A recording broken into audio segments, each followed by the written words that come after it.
Hey, we are live, and well, at least me and Garlic are. Megiddo, you're out there somewhere. He'll get here when he gets here, I guess. in the ether. Yeah, hopefully he's alive. Yeah, Um, we'll pray for him. yeah. So last action hero, John McTiernan, John McTiernan, right? I got that right. Yeah, And I think written so. by Shane Black. And Yeah, Corey. so, Yeah, in some ways, this is a spiritual successor to Predator. Similar team, anyway. yeah. There's a. I mean, the director and the star, I guess. Yeah, not really spiritual successor. I mean, it's about the same team, so it's got a little bit of that flavor going to a small degree. I don't know. That's kind of a stretch. But Yeah, anyway, I here mean, we. I'll just nod and smile at that one. I don't know. Yeah, whatever, man. I'm trying. I'm going for something here. The No, it's movie cool. starts with the police stakeout, and this kind of reminds me of the beginning of Demolition Man. Actually, Oh yeah. same kind of gimmick. The cops have the building surrounded. What the hell have I? By Alice in Chains is playing. Very hip topical music going on here. Yeah, the soundtrack's dope. Like, Oh yeah, yeah, it's definitely. it's great. It's very of the time, but it holds up. And here is it'll play. 1 second here. There we go. There's the big gun, Arnold himself, with the snakeskin boots. Yeah, I think it's like the chief is like, don't even think about it, Slater. You got to sit here and wait for the real hostage negotiator. You go in there and it's your badge, and Slater just tosses him his badge. Yeah, Jack Slater. Yep. And I wonder who the real hostage negotiator was. Maybe Samuel I Jackson. don't know. Yeah. Maybe if he'd waited, his kid would be alive. But it's kind of a spoiler. But we're getting Yeah, there. yeah. That's yeah, man. Angry Again by Megadeth is a killer track. Oh yeah, dude. Did he have was it Hidden Treasures, the Megadeth compilation album of all their soundtrack stuff? I had that back in the day. Yeah. They had 99 Ways to Die on it, which was from the Beavis and Butthead experience. Yeah, Go That to was pretty Hell sweet. from Bogus Journey. Yeah, I mean Yeah, that was had some cool tunes on there. Megadeth were hip at the time, I guess. I sold all my Megadeth CDs, but I might buy them again someday. I don't know. We'll see. They're having around. Yeah, I like that they exist. I like that he's still going. He oh, I jump ahead here. Here we go. Tina Turner's here. Yeah, she's the mayor. This movie has the weirdest cameos, dude. It has more cameos than like anything ever. Yeah, and they're completely random. Yeah, She is the mayor of L.A. And so she says, "I know we've had our tiffs, but this is it. This is the lieutenant governor," and he just punches him in the face, yeah, that was pretty cool. which I'm sure he wanted to do to Cruz Bustamante years later. Why not? He says, when the governor gets here, call me." He is the big gun, and he only talks to the main man. Yep. Next line here. Some Was guy that tries song to stop. playing when? Oh wait, does that come later? The song "Big Gun." Oh, it's coming. It's coming. Don't Okay, worry. okay. A cop tries to stop him. He says, "Hey, you want to be a farmer? Here's a couple of acres," and he kicks him in the balls.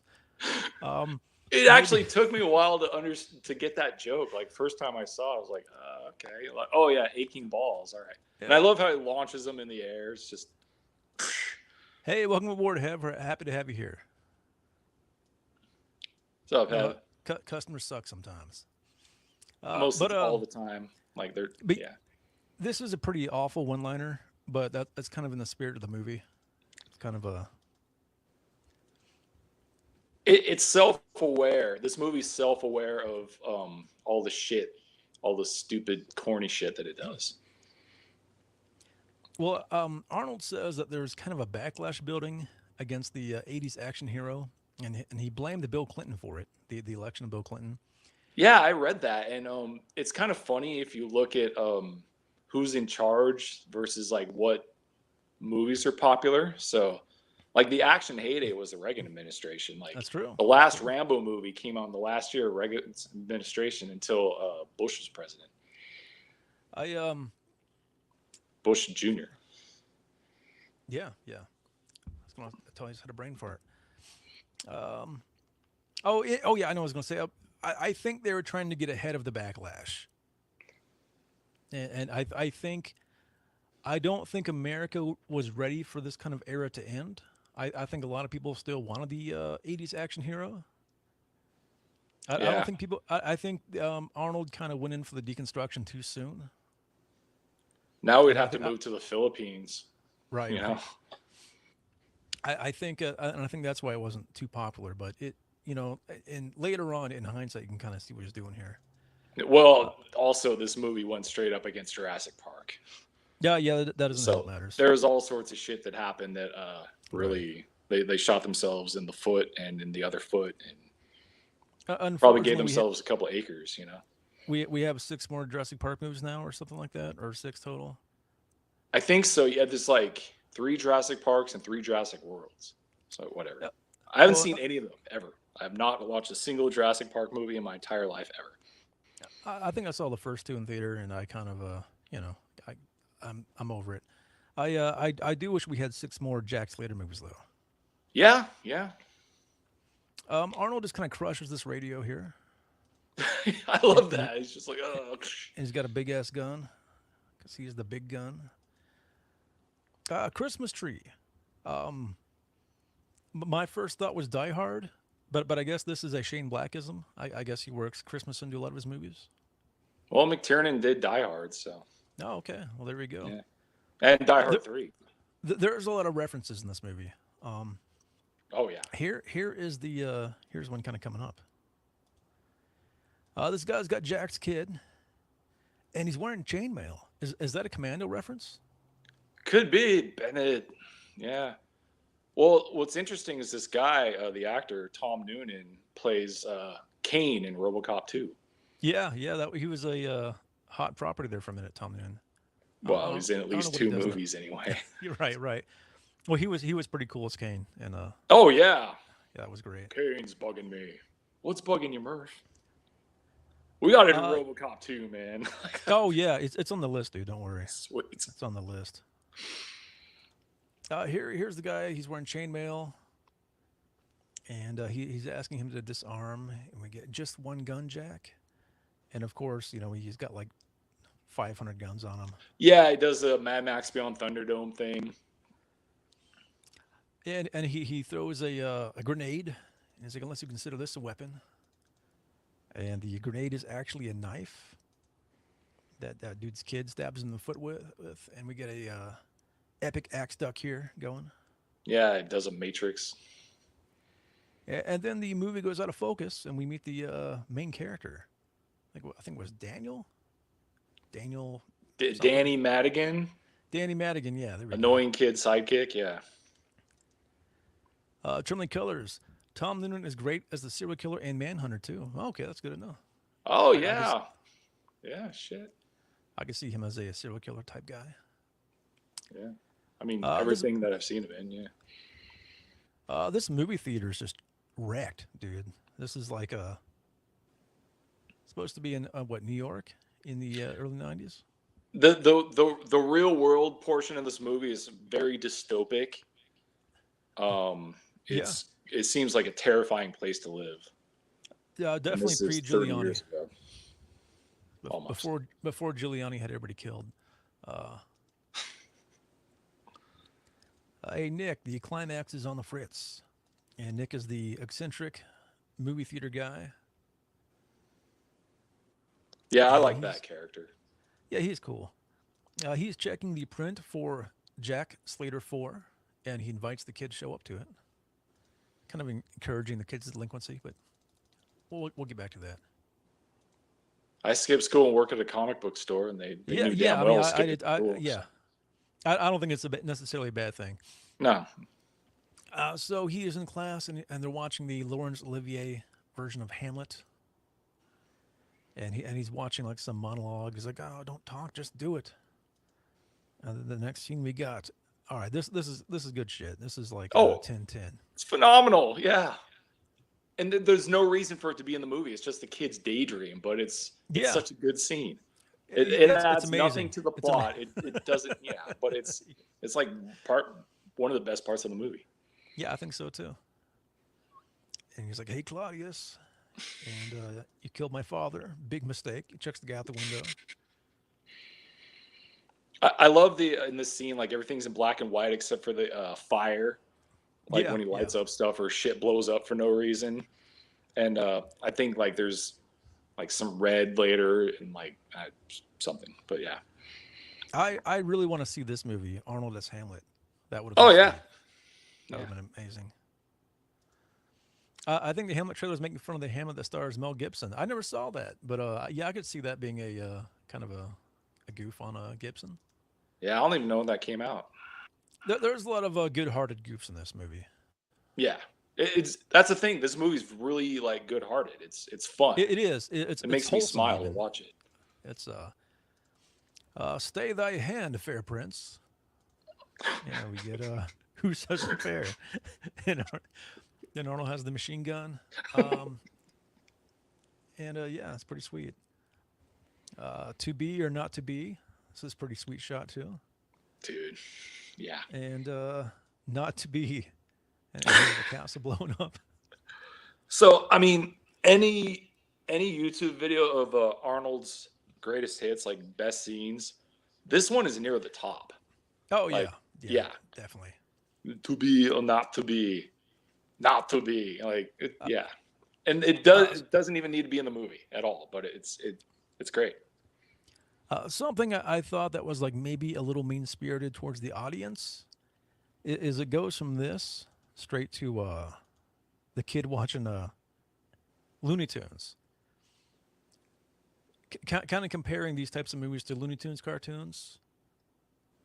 I mean, in a way, but Yeah, I mean, then again, like Looney Tunes, I would consider it to be pretty much high art, So, I mean, if it was comparing them to like old reruns of like Voltron or something, I think it was a little cruel to the genre overall, though, but in a way that maybe people were like, "Hey, I like these kinds of movies." You're saying I'm some Looney Tune guy, Arnold.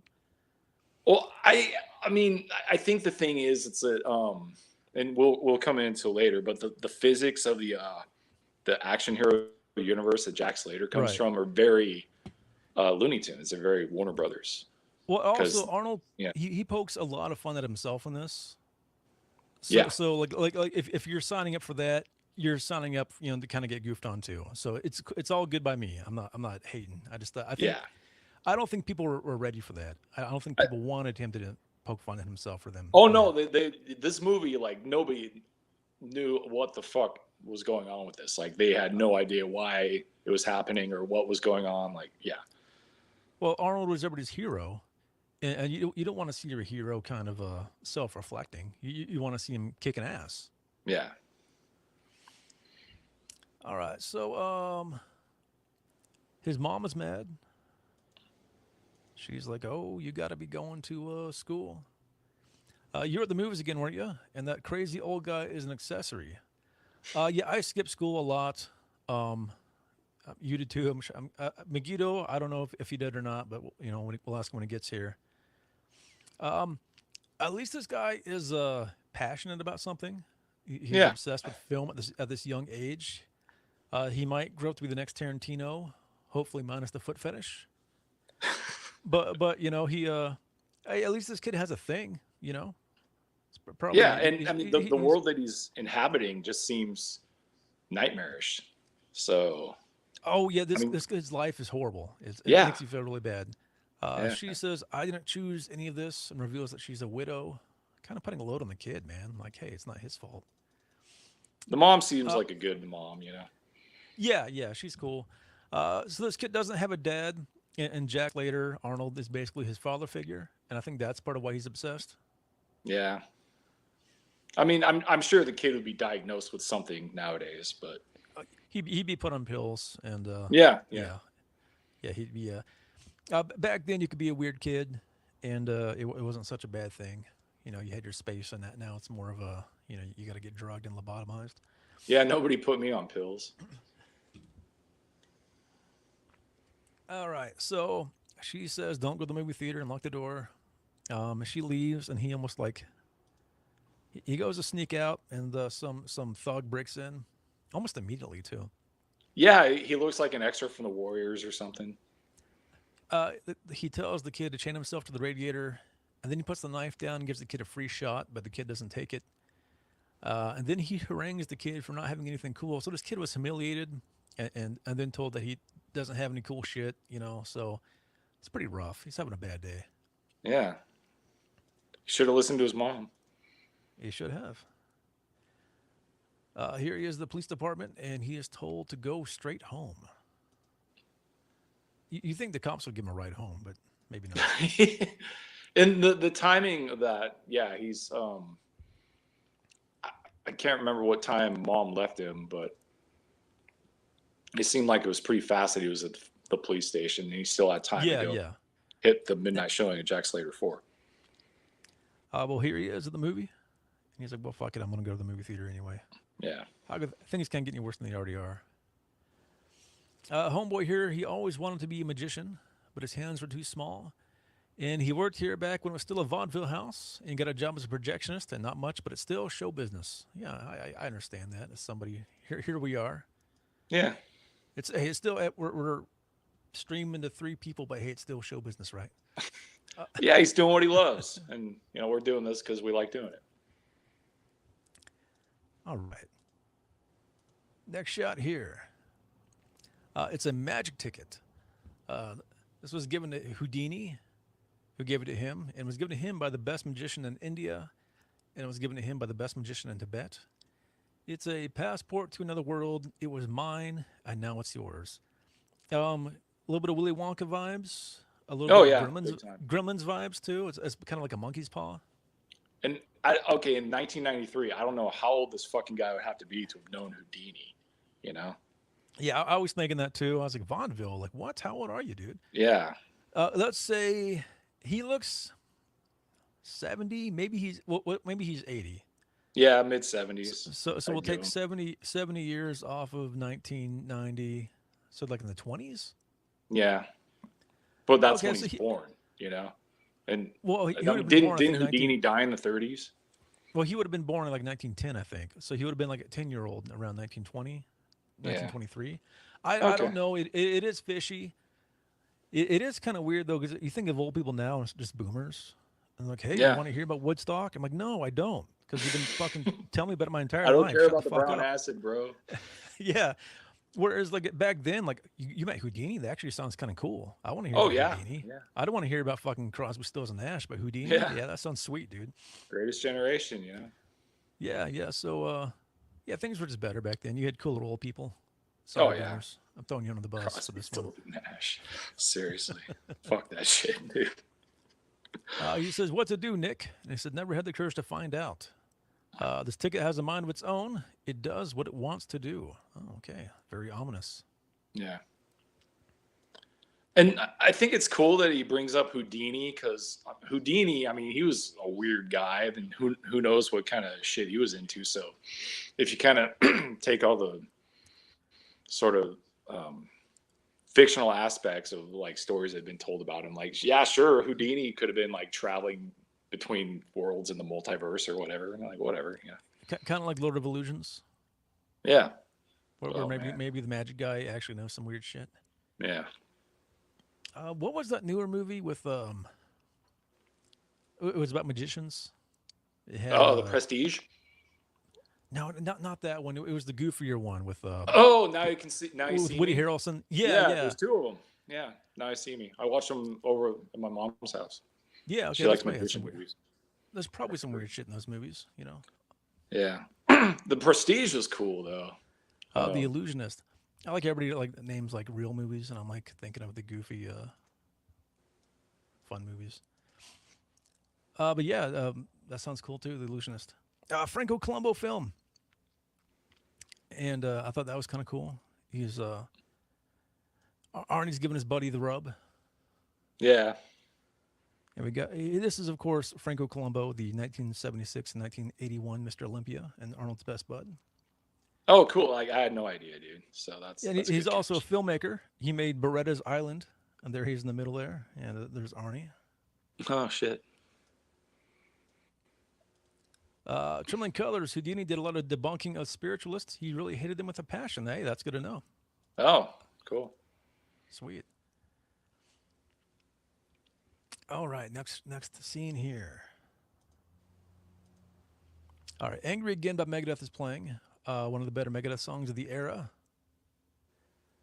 And Jack Slater's on. And the kid is stoked because this is how we all felt anytime a new Arnold movie came out. Because Arnold was all of our heroes.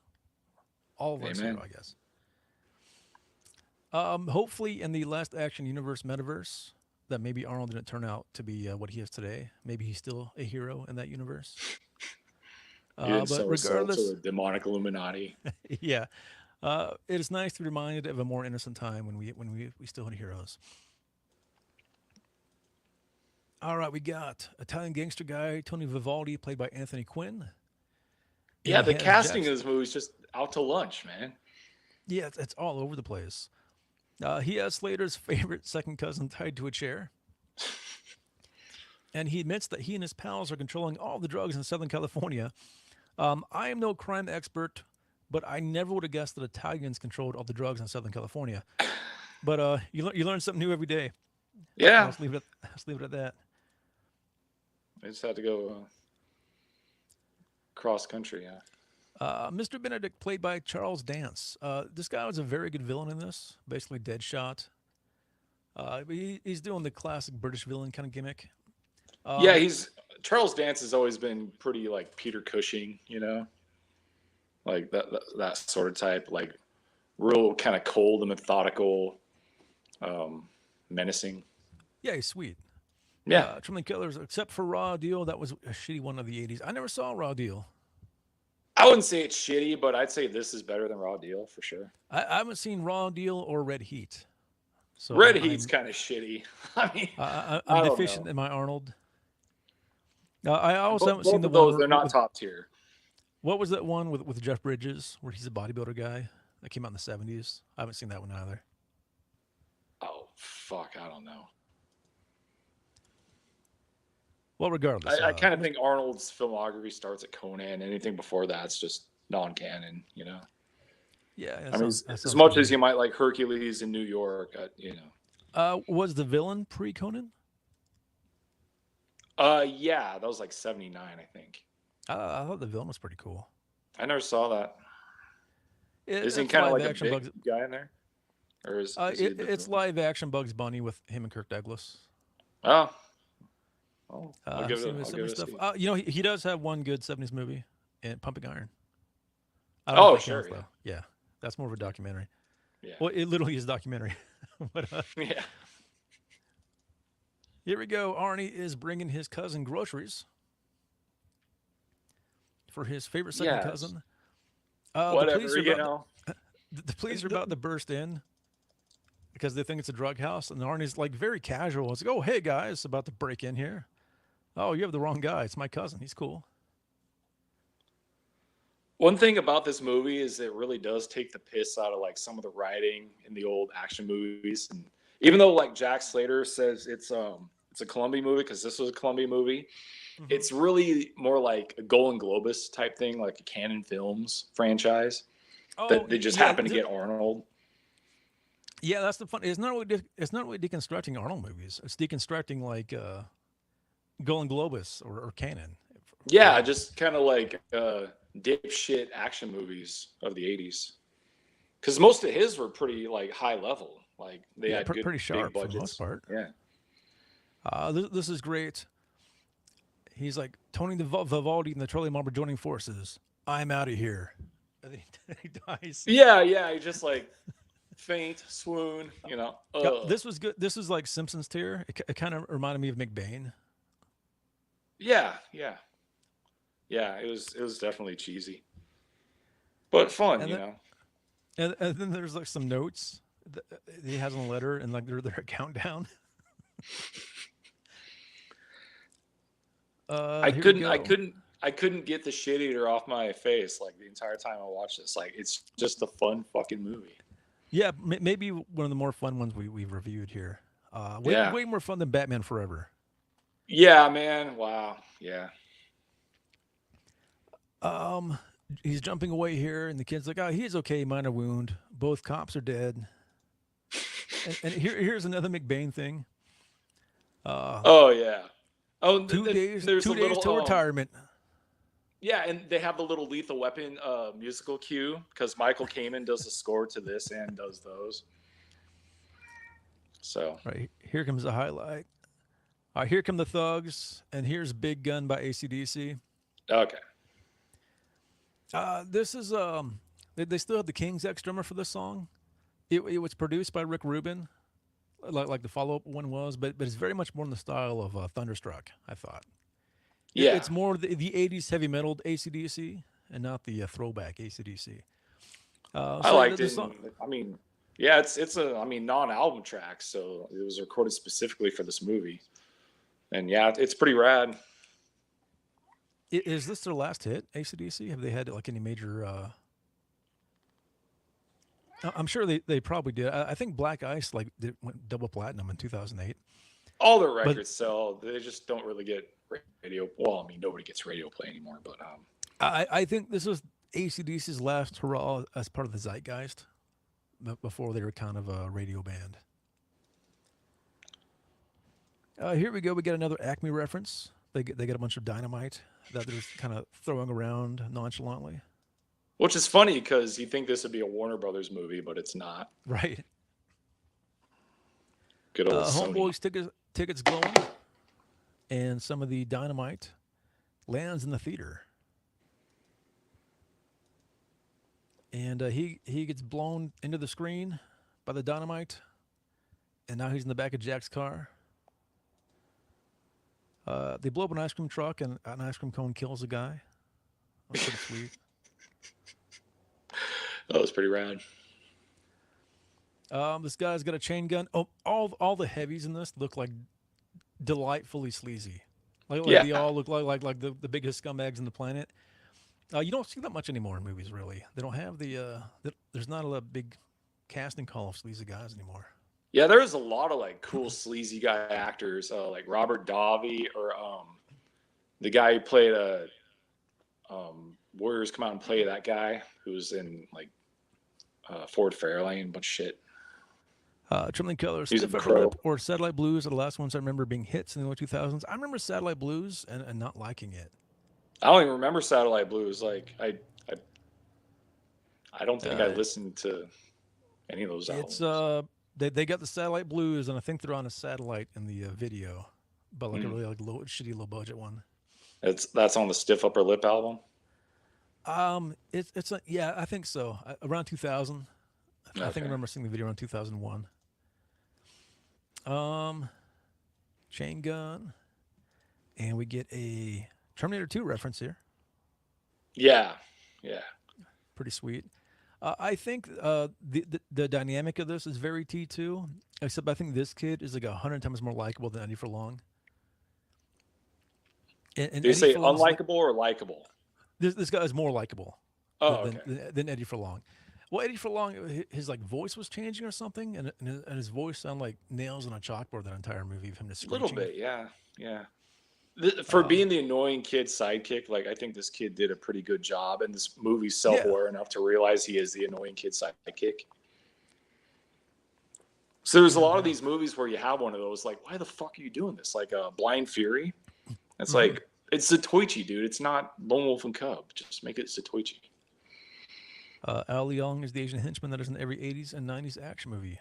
Yeah, 100%, dude. Like when I saw him, I'm like, oh yeah, he had to be in this. He absolutely had to be in this movie. The kid says, "Oh, I thought I was going to die." And Arnold gives a speech, but sorry to disappoint you, but you're going to live to enjoy all the fruits life has to offer: acne, shaving, premature ejaculation, and your first divorce. That was a little okay. That's cool. Yeah, it's a little, you're working a little blue here, Arnold. Jeez, man. Like, Yeah. the guy. Well, it kinda Maybe give came him that out of speech the- in a couple years. But whatever. Right. Hey, it was a different time. Well, I mean, premature ejaculation is what leads to maid bastards.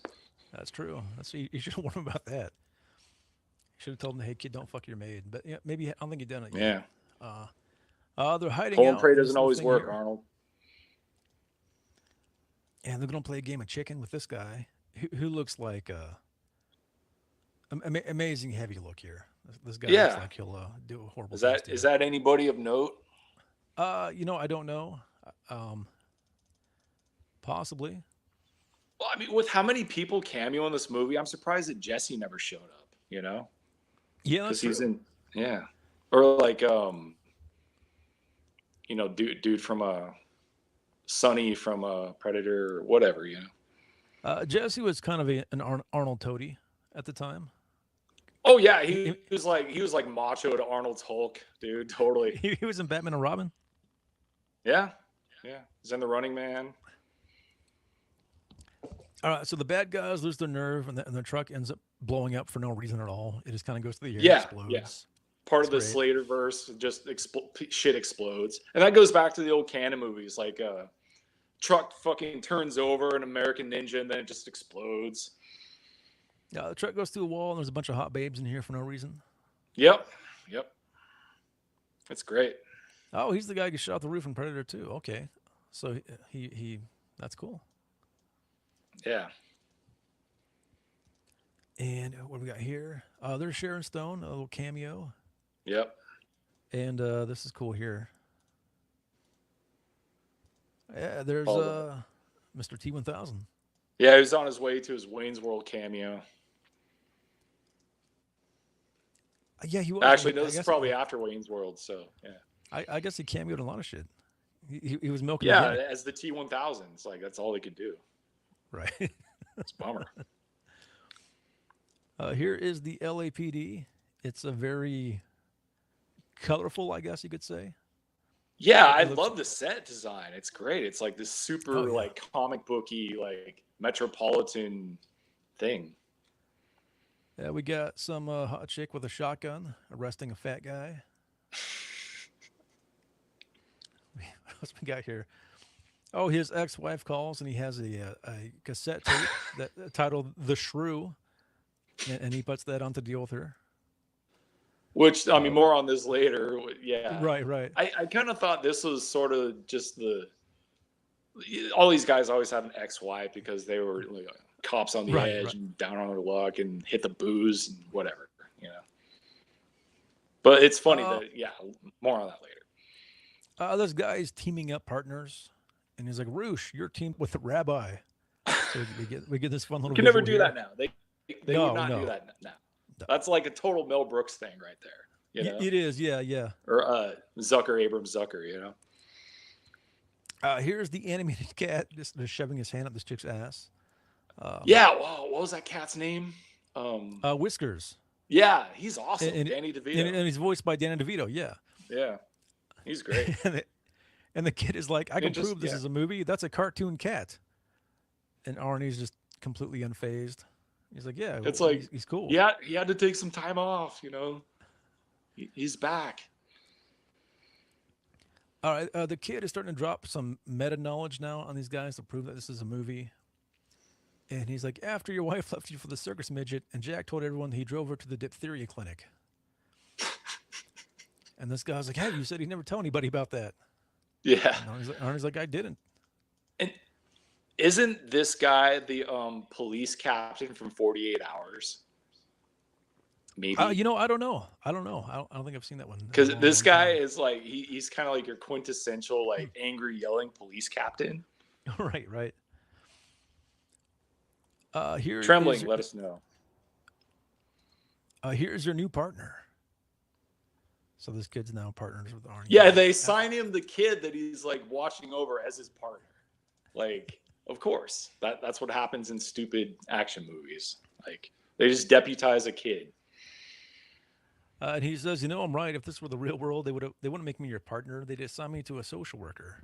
Very true. Yeah, He exactly. says, "No one likes a smart ass." What was that? A Twins reference? Was that "No one likes a wise ass" from It's been Twins? so long since I've seen Twins, I couldn't tell you, man. Oh, Trembling Killer says he's not, but he's playing that type for sure. Okay, there we go. Okay, thank you. We got 10 minutes to prove that we're in a movie, or else I'll shoot you. And then he leaves through here. Oh, he says, "Wait, he is." He was thinking of Beverly Hills Cop. Okay, so maybe you were right, Garlock. Oh, well, shit. I like being right. Blockbuster. Oh, Yeah. there's Special thanks at the end for Blockbuster. Where are the Schwarzenegger films? Foreign films are in the back. A little bit of goofing on us on Schwarzenegger here. Yeah.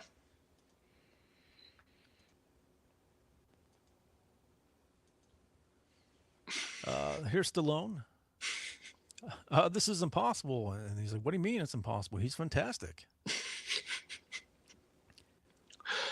One second. Yeah. Hey, Megiddo, you're live. Holy shit. Can't hear you, brother. Yeah, that took me a little bit of work. The trailer was tripping the breaker every time I try to connect both the fan and AC. And yeah, it's been a bit of an episode trying to get everything hooked up.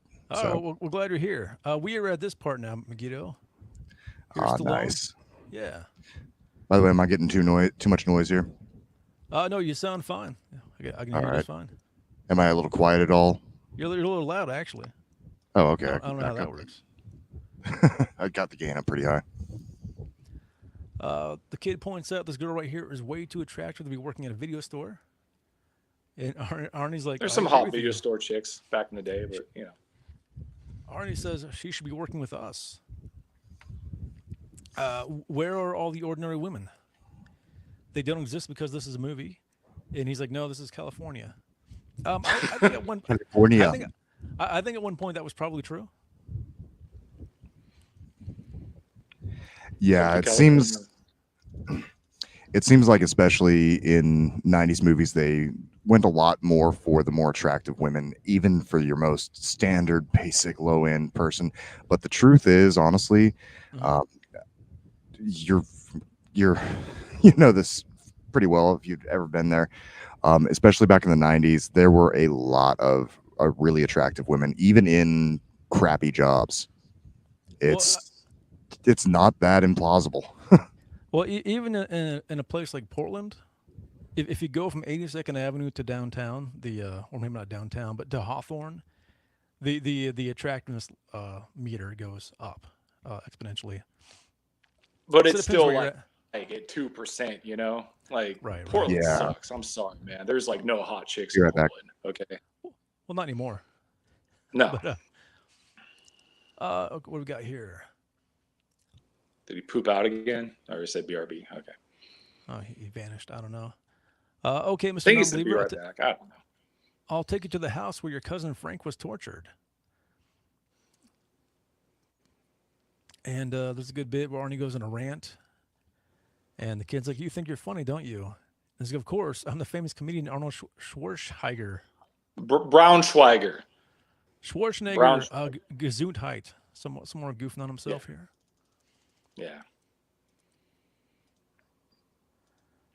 Here we go. Here is Professor Toru Tanaka, 3-time WWF Tag Team Champion with Mr. Fuji.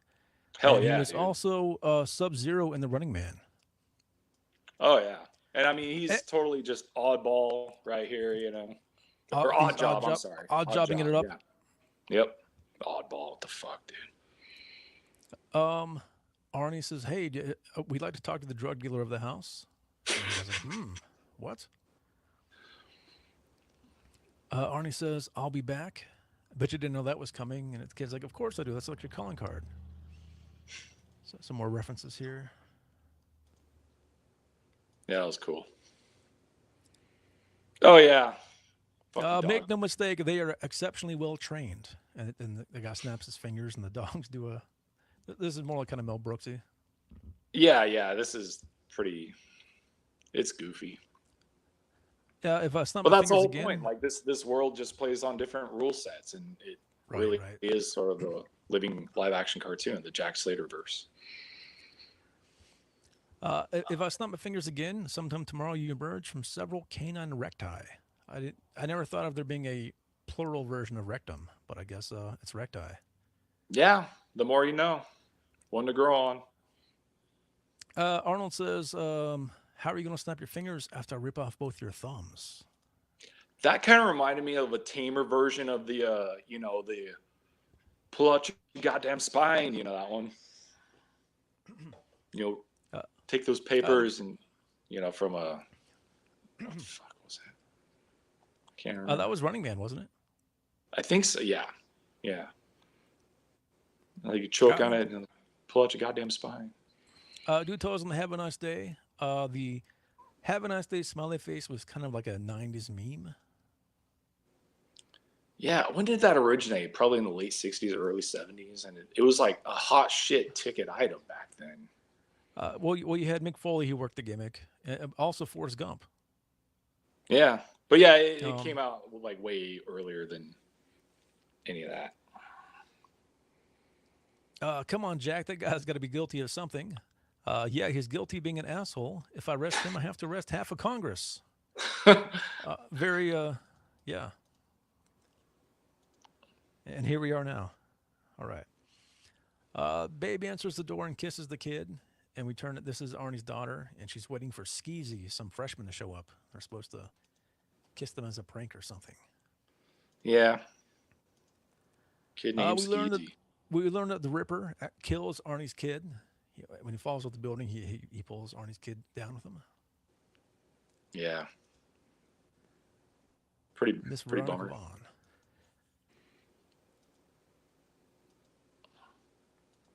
All right, here we go. The bad guys show up. Arnie's out getting stogies. And the kid says, Benedict, if you harm a hair in her head.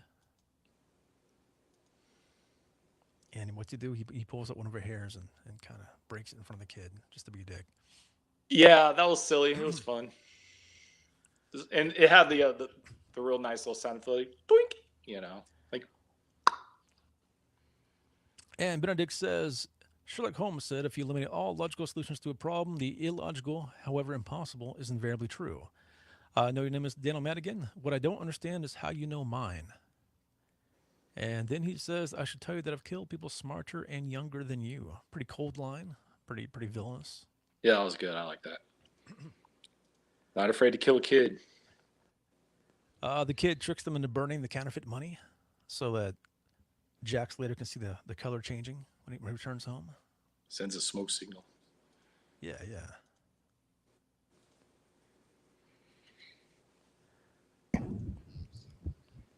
Hey, what's up, Megiddo? Where you been? Sorry, parents needed me. So I was just going to say that was a brilliant plan, and they set it up so well, like 10 minutes before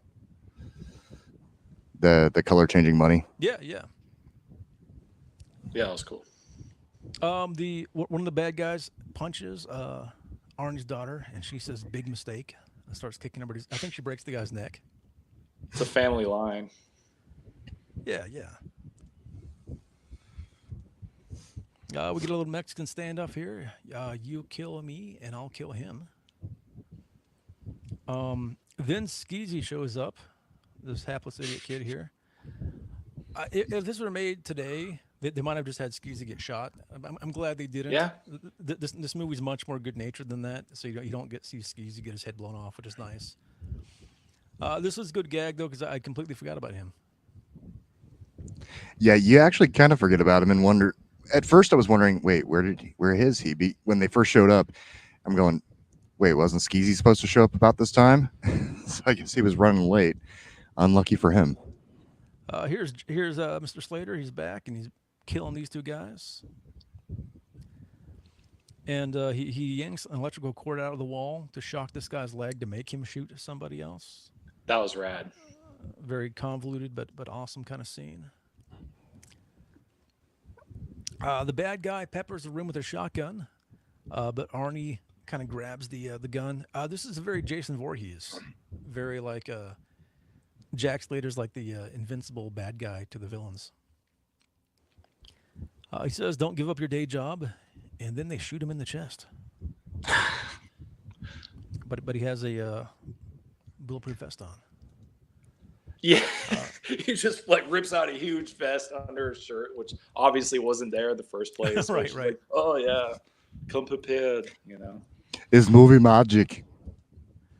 Where are you going? He's got to catch the red eye. So Arnie does like a parkour routine. Well, before that even became popular. The kid takes off after him on a pink bike.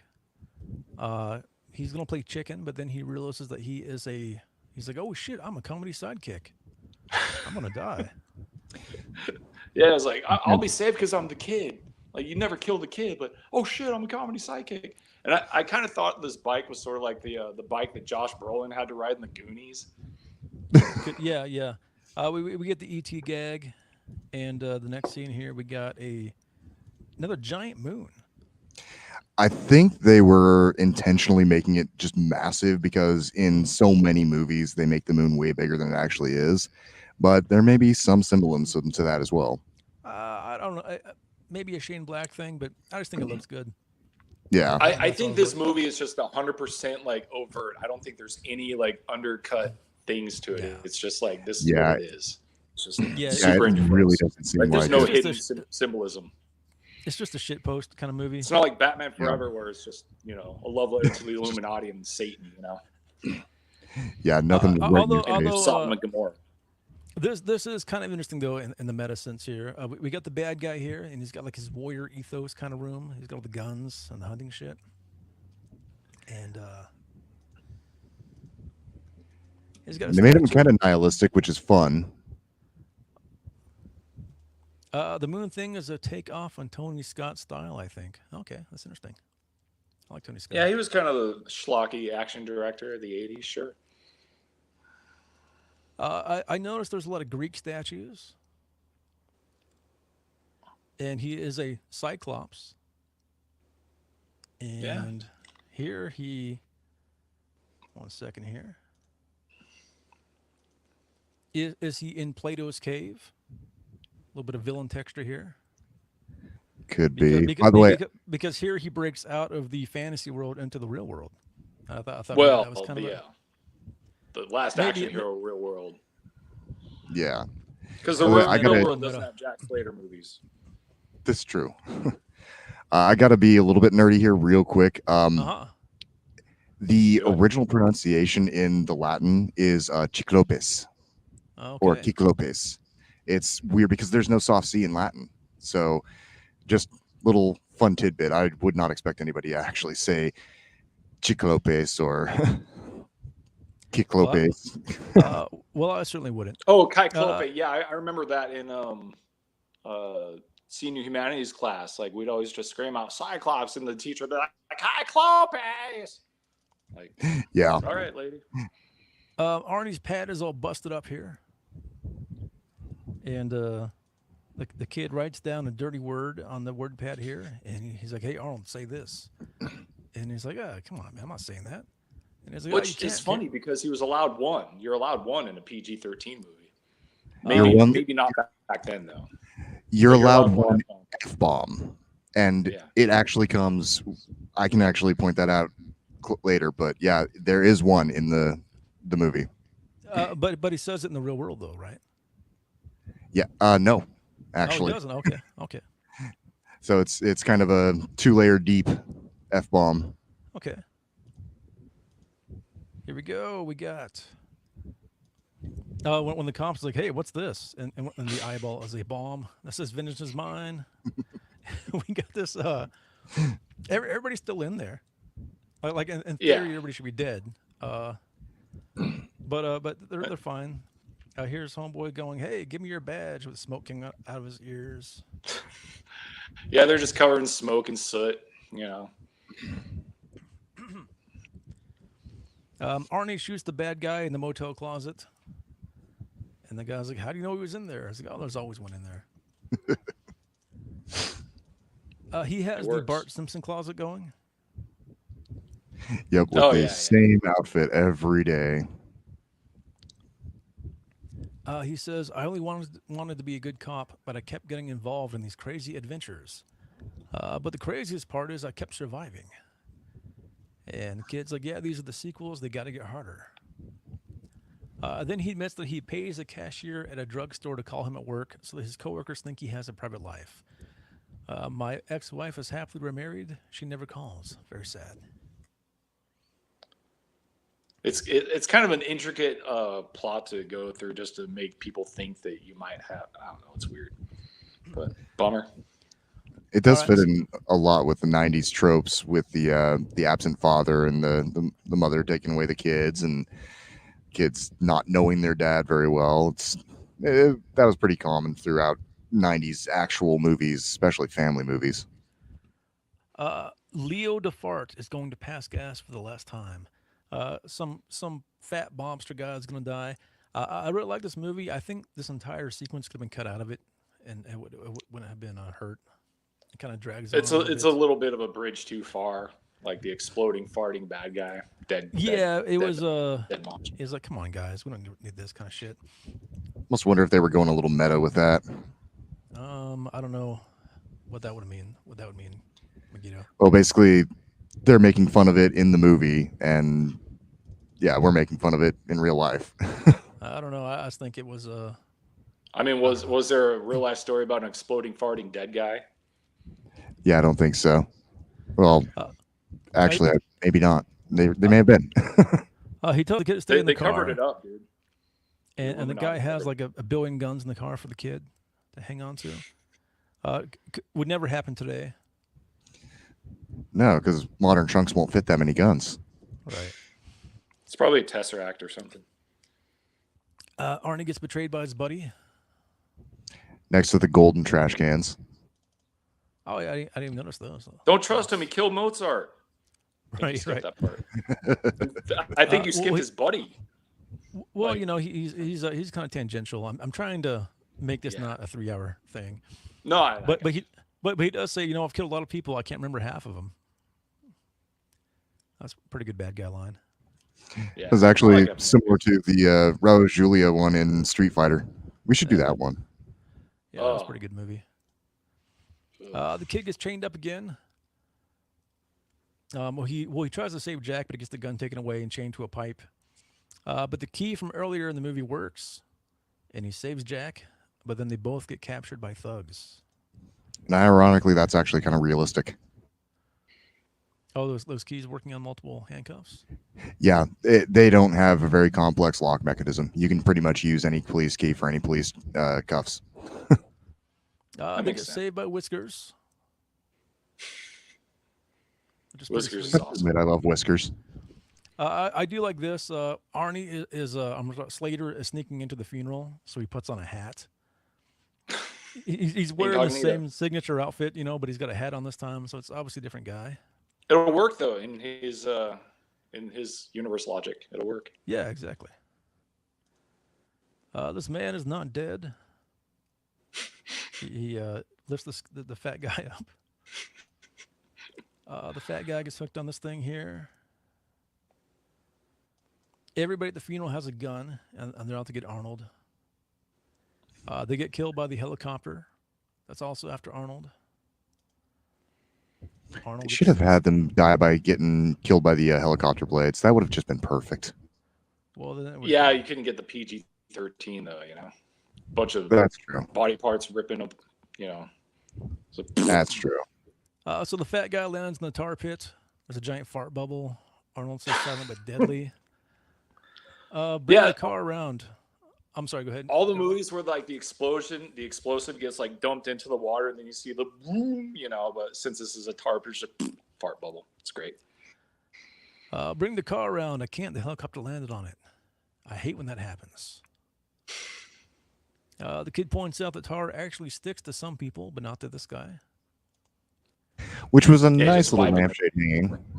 Yeah. Here's his daughter to bring him some clean clothes. While she's barely wearing any. All right, magic ticket guy. Benedict is going to travel into the real world, maybe. But first, he takes out Savannah.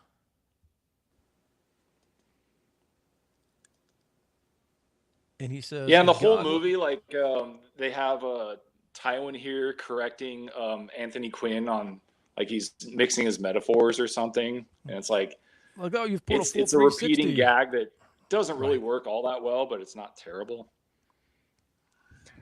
I think it works in the movie, I suppose, because it's similar to some of the bad gags that you get out of some of the 90s movies. Excuse me. Benedict gives a speech about how if God was a villain, that he'd be him, and he kind of breaks the fourth wall while doing so. Kind of neat. Arnie drives a truck through the wall, and he says, this is for blowing up my house, and he punches the guy. This is for As blowing you up do. my ex-wife's house, and he slaps him on the wrist. Then he says, "This is for my daughter's black eye," and then he press slams him through the wall, and him and Oddjob go through the wall. This one's for Duke. This one's for Falcon. This one's for me. Oh man. So here they are. They're in the movie theater now because they follow after him.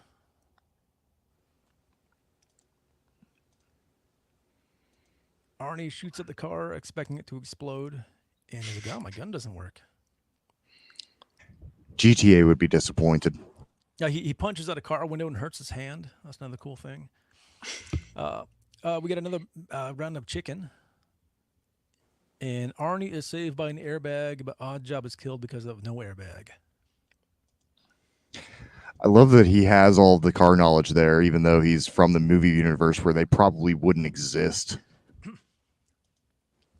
Mr. Colors, Arnold went undercover as a mafia hitman in Raw Deal, so the hat thing isn't that far off for Arnold movie logic. Okay, that's fair.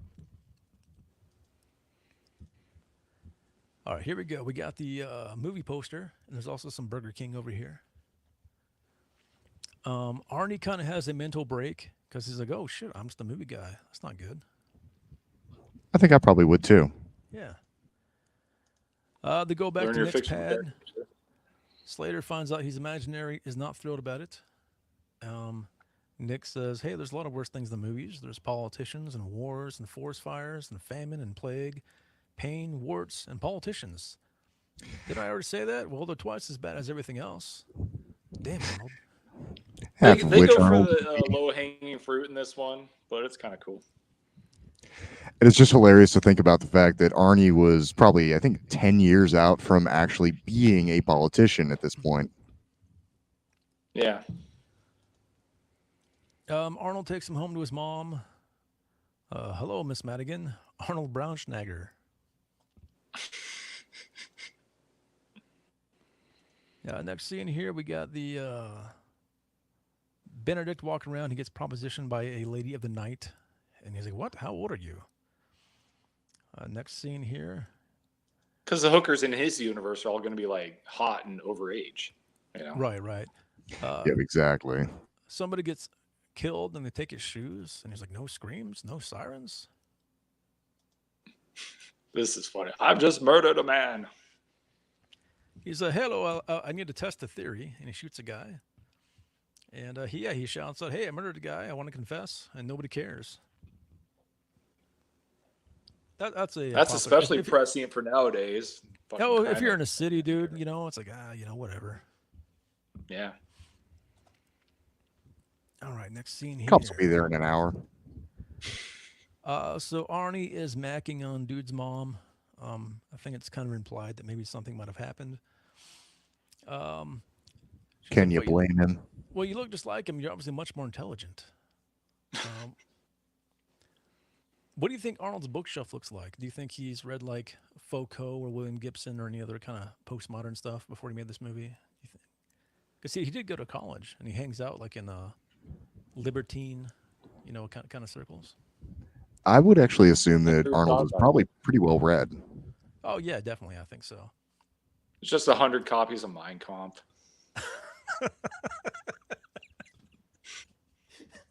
In my grandpa. His dad. He probably has a copy of it somewhere. Oh yeah, he probably has an autographed copy of it somewhere.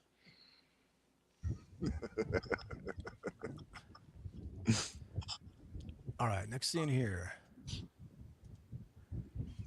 Okay, so Benedict uses the ticket to find the Ripper from Jack Slater 3, and he wants him to take out the real Arnie. Which, solid plan. Guess. Here's his plan with the crossed out Arnold. Arnold finds it and like, "Oh no, they're going to kill the real guy, and thus kill me."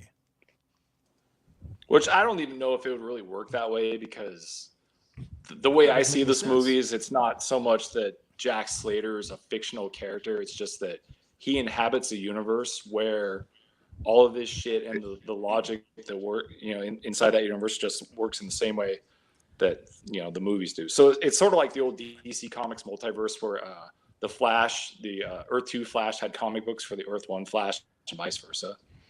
We'll that's come back to this true. in a minute, Garlock, because there's a couple of things that don't make a lot of sense. We'll come back to it, though. Here's Okay. Arnie saving the environment with his Hummer. The first gen too. Here he is with his wife, and she's like, "Hey, don't plug the restaurant." And Arnold starts shilling the restaurant as soon as possible. All right, Yeah, here's that's some the weird least of our cameos, dude. concerns, you know? Little Richard's in this movie. What Hell kind yeah. of cultural cash it did Little Richard have in 1993? Like He had But he as had much as some, he had some leftovers from especially early 90s and some of the 80s. He did a lot of voice acting. One of the things that I remember was he actually did some voices on Brave Little Toaster, a few other cartoons. He Okay. actually was doing a lot of voice acting at the time, but he wasn't usually in person in most of the movies at that point. well, But I he's still knew him instantly from like recognizable icon. he was in like Taco Bell commercials. Yeah.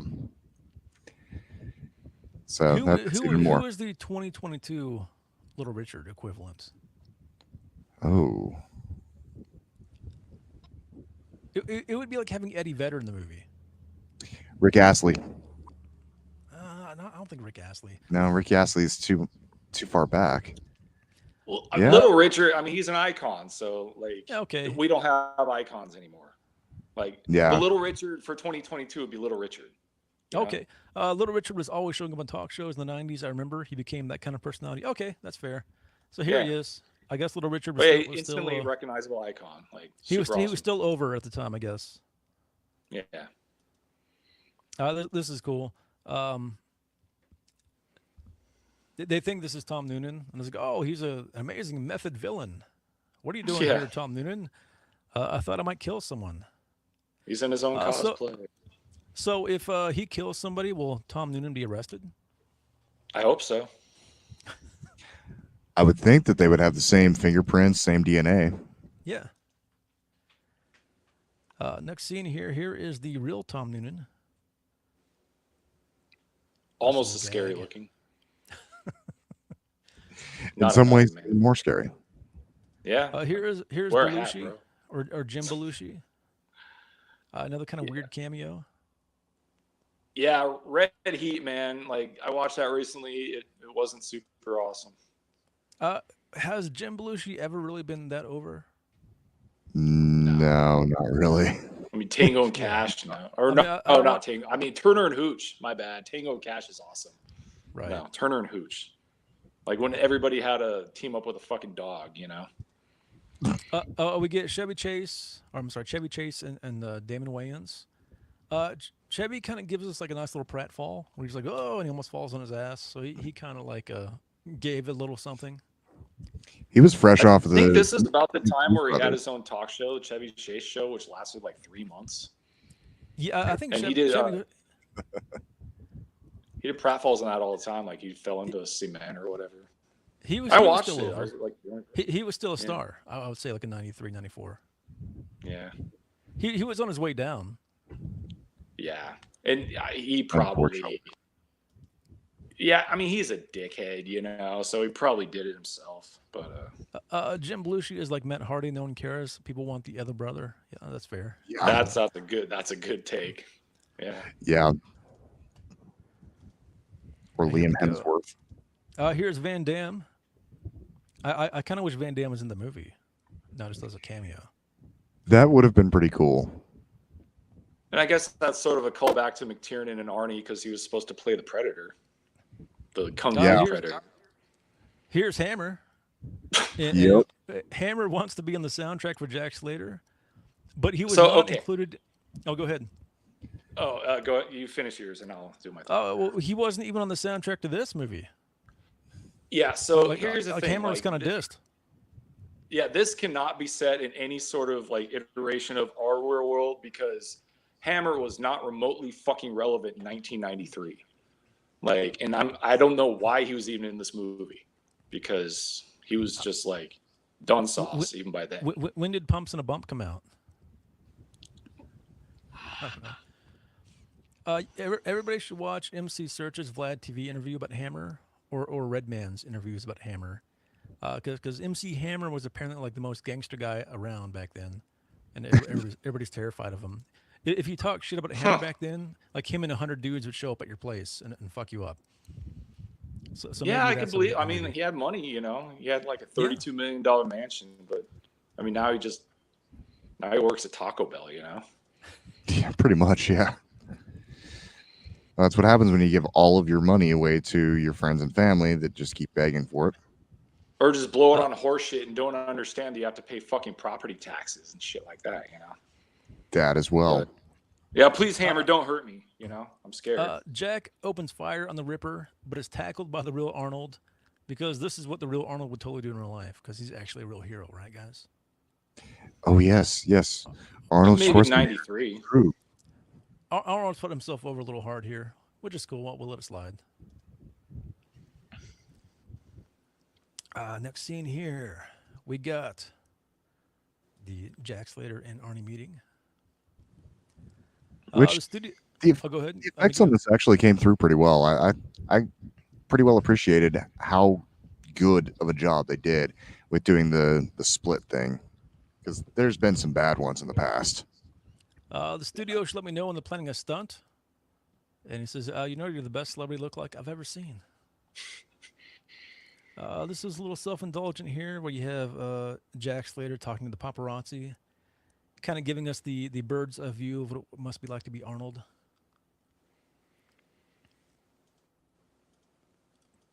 All right, here we go. Here's the Ripper. We kind of get a replay of the scene from the Slater 3, except Ripper here just kind of press slams Danny and chucks him off the roof. But this is where it gets weird continuity-wise, because Ripper explains that he's like, why do this again?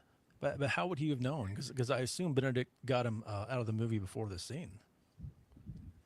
Maybe Tywin explained to him what happened, you know? Yeah. Maybe he saw the movie afterwards. Like, you can avert your that's my future, guess. so... Yeah, that's fair. That works. Excuse me. Arnie electrocutes him to death, because why kill him with the axe? Also because this movie's PG-13. The guy says, I'll be back. And Slater says, the hell you will.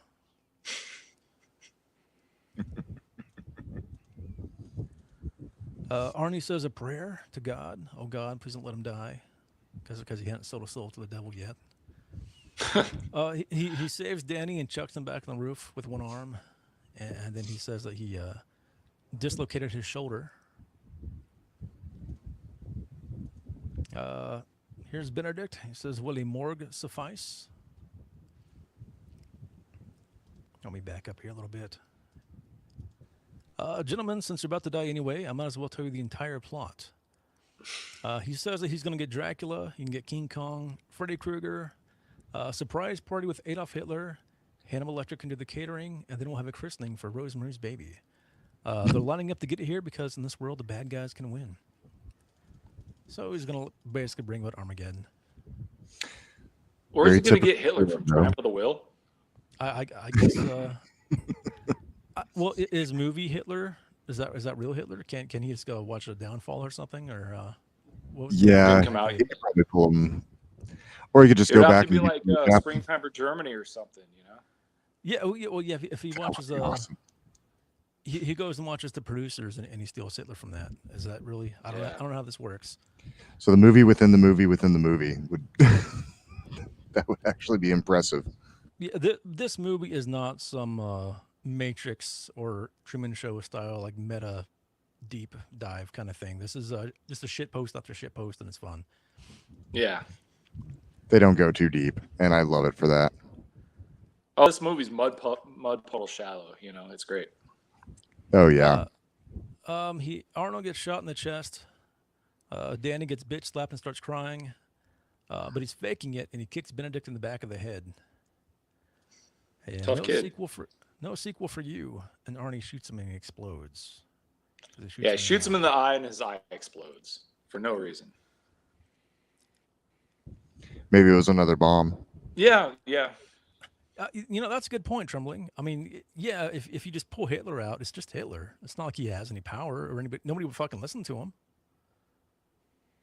If anything, he'd probably go on trial. Like, hey, I brought Hitler with me. Oh, cool, we're arresting him. You know, like that's not really much of a catch. That's a good point. I mean, does Taiwan even know German? You know, could he even I don't know. communicate with Hitler? His logic here isn't great. Seventh Seal is playing. Do you think Arnie is a Seventh Seal fan? Do you think he watches art films? He probably did at some point. I mean, he took ballet class to get better at posing, so I'm sure Arnie probably took some history film. Arnie's probably pretty well learned on the history of film. Next I have no scene idea. here. But it's sort of high end for this kind of thing. Yeah. Well, yeah, I mean, you get Laurence Olivier, and now you get Ingmar Bergman. So yeah. Yeah, I don't think the average Arnold fan had any idea who the fuck those people were. No, not at all. Arnie is dying. The kid pulls out a gun to commandeer the ambulance and is like, take him back to the movies. And he drives him back. We got Ian McKellen here as death, and he touches this cop guy who has like a coughing fit. Fantastic portrayal, by the way. Yeah. Yeah. They crash in the movie theater. He tells Nick to fire up the ticket. Danny pulls the gun on Death. And he's like, I've had it up to here with you, mister. Who stays, who goes? Well, I'm telling you, this one stays. And he's like, I was only curious. He's not in any of my lists, although you are, Daniel. Now? No, you die a grandfather.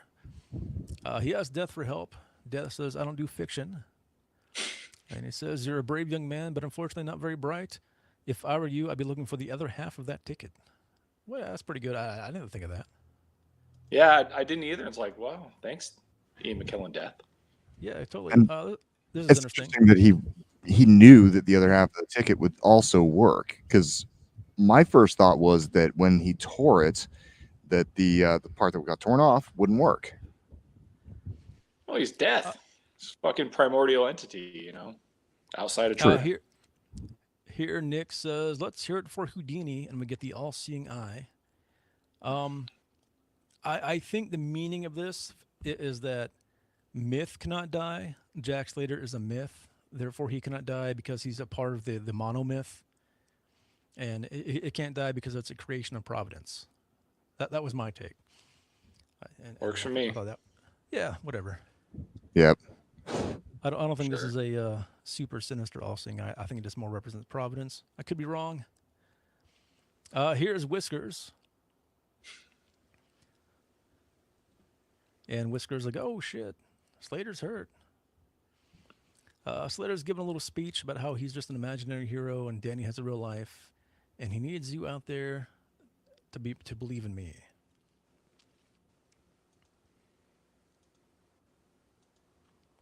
The doctor sees Slater and he's like, oh, is this some kind of joke? This isn't even a flesh wound.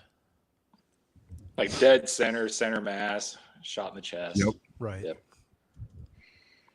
And here we got Jack Slater driving off into the sunset. And he waves goodbye to us. Yeah, so that was Last Action Hero. By the way, since we're at the end, I wanted to point out that the ending scenes where they get pulled into the office, that is where the movie gets its one F-bomb. Oh, okay. The police chief is actually, in his somewhat incoherent rants, he actually just dropped the F-bomb. Okay. It's not easy to hear, though. Oh, okay, I totally didn't catch it.